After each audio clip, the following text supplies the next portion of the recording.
Shortly after noon on the 8th of November 1954, a special train passed through the frontier station of Kaldenkirchen with His Imperial Majesty the Emperor of Ethiopia, a most exalted visitor to Western Germany.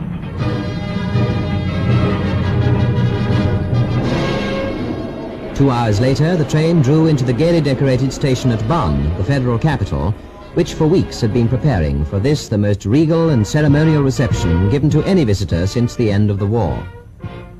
The federal president, Professor Heuss, the chancellor, Dr. Adenauer, and almost the whole of the cabinet were there to bid welcome to their imperial guests from Ethiopia.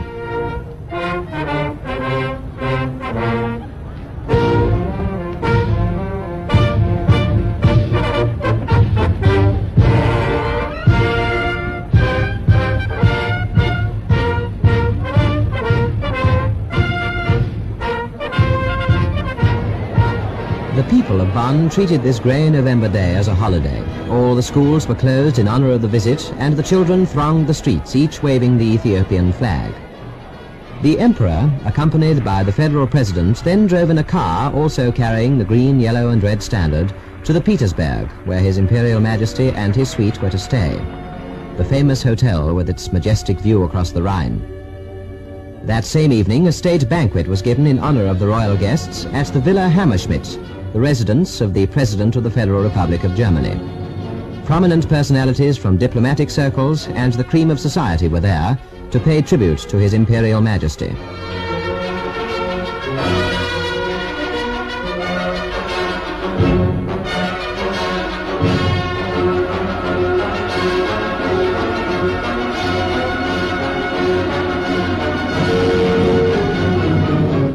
The newsreel cameras were there too to record an historic occasion. The Emperor with the Federal President, the Chancellor Dr. Adenauer and Professor Carlo Schmidt. Minister President Arnold, the Chancellor and His Excellency the Court Chamberlain. Minister of the Interior Herr Schroeder with His Excellency the Ethiopian Minister for Foreign Affairs. One of the more important public events was a visit to the agricultural faculty of the Friedrich Wilhelm University in the Rhineland, where the Emperor, who was accompanied by His Excellency the Ethiopian Minister of Justice, was graciously pleased to accept the honor of an honorary degree. In his citation, the Dean, Dr. Wendt, praised the services of their honored guest in the agricultural development of his country.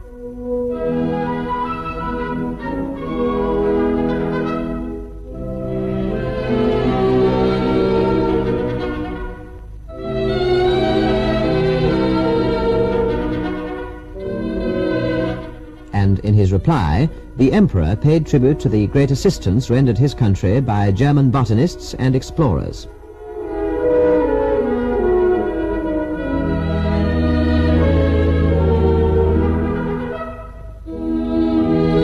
After a tour of the capital, the Emperor visited the Rathaus in Bonn, where the Oberbürgermeister, Herr Busen, presented His Majesty with a classroom fully equipped for 30 pupils. The Emperor, in reply, presented the city of Bonn with the silver and gold-banded tusks of an African elephant, 2 antique spears, and the gold-studded shield of a warrior. His Imperial Majesty then signed the city's Golden Book, a royal autograph in picturesque Amharic script, which Bonn has added to its treasure of valuable and historic documents. Thousands again lined the streets to cheer the Emperor on his departure. The first stage of his visit to Western Germany was over. The next stop was in Cologne. This city, called the Queen of the Rhineland, had a special attraction for the Emperor, who paid an early visit to the famous cathedral, one of the largest in Europe and a splendid example of ornamental Gothic architecture.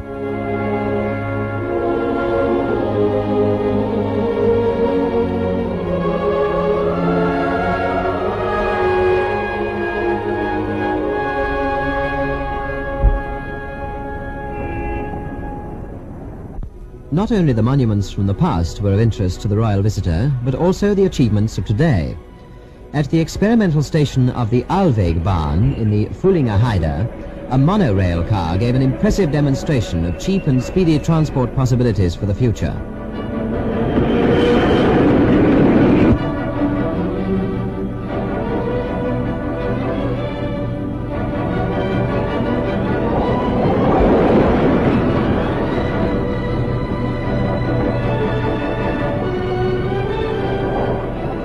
Everywhere he went within this center of European industry, the emperor devoted his particular attention to technical progress. In Karl Arnold, Minister-President of North Rhine-Westphalia, he found an informed and competent guide. Among the more impressive sights of the tour were the huge blast furnaces of the Rheinhausen steelworks near Duisberg.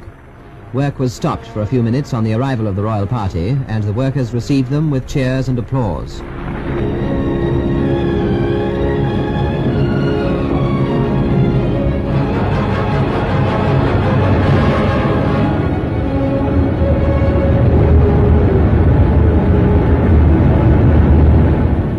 Then the emperor witnessed the exciting scene as a giant blast furnace was tapped, and watched the making of steel ingots from the white-hot mass of metal to their final shaping in the great rolling and stamping mill. The application of modern techniques to the industry of his country is due very largely to the personal initiative of the emperor himself. Here in Essen, some 43 apprentices from Ethiopia, who have been trained in various branches of the German engineering industries, had the honor of being presented to their emperor. There were flowers and more flowers for the royal visit to Altenhof, a settlement for retired workers from the Ruhr industries. The emperor was especially interested in all the social and welfare problems of our industrial civilization. To the inhabitants of Altenhof, the visit was an unforgettable experience. In hundreds they surrounded the royal car, as with its escort of 16 white-uniformed police, it left on the next stage of the tour.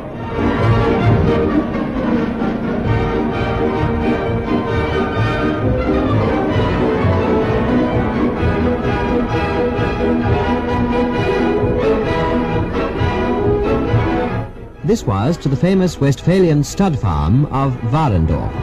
An extra guide to the royal party was the Federal Minister for Food, Agriculture and Forestry, Dr. Lübke. For the emperor, who has done so much to improve the bloodstock and standards of animal husbandry in his own country, this visit to a model farm was of obvious interest.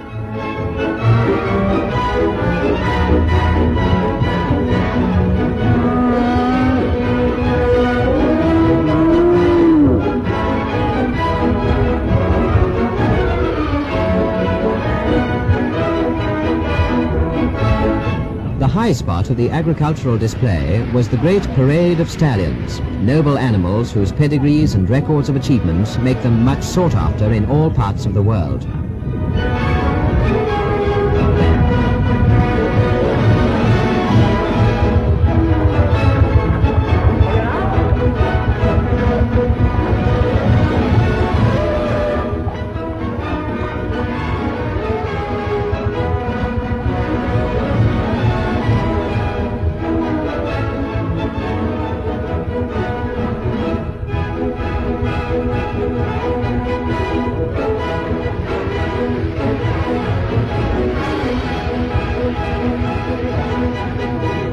These magnificent teams of Kaltblüter provided a fine picture of harnessed power, breeding and beauty.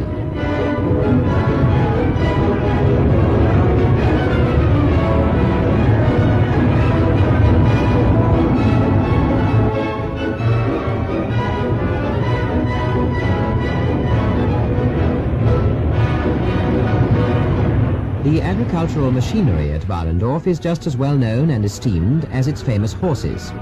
The Land School of Agricultural Machinery put on a fine display of modern farming appliances.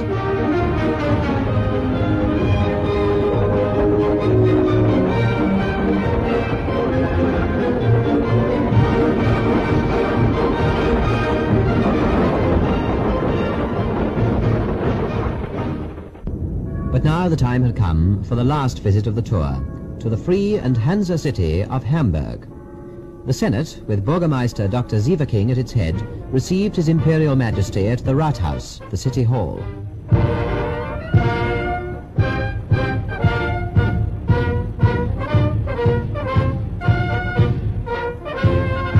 The most exciting pleasure that Hamburg can offer its guests is a trip round the harbour, one of the largest in the world.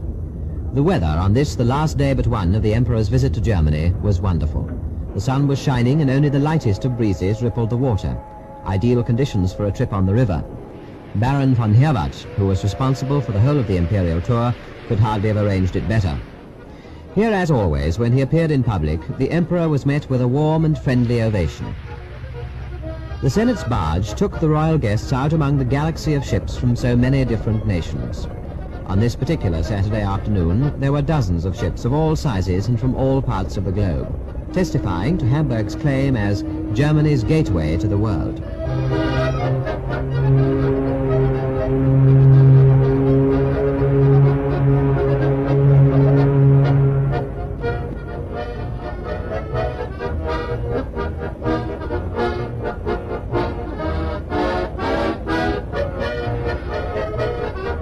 While from the distance could be heard the incessant clamour of the shipyards.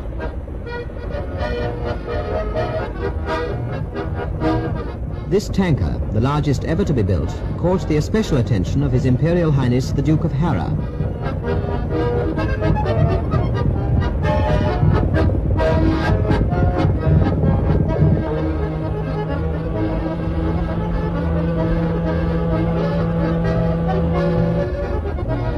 For more than an hour, the party inspected the countless craft, the drifters, freighters and passenger ships, and of course the old training schooner, the Pamir, with its tall, romantic masts.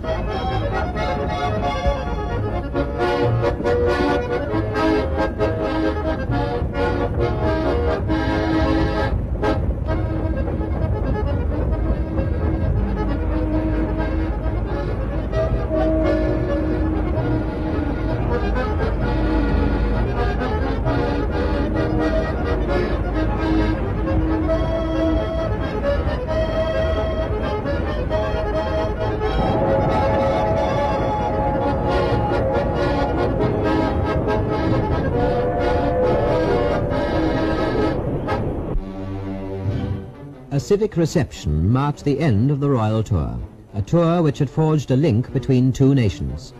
The German Chancellor, Dr. Adenauer, has spoken of their common purposes and hopes, upon which is based a mutual respect and a friendship which can carry over the many miles and outweigh any differences between them.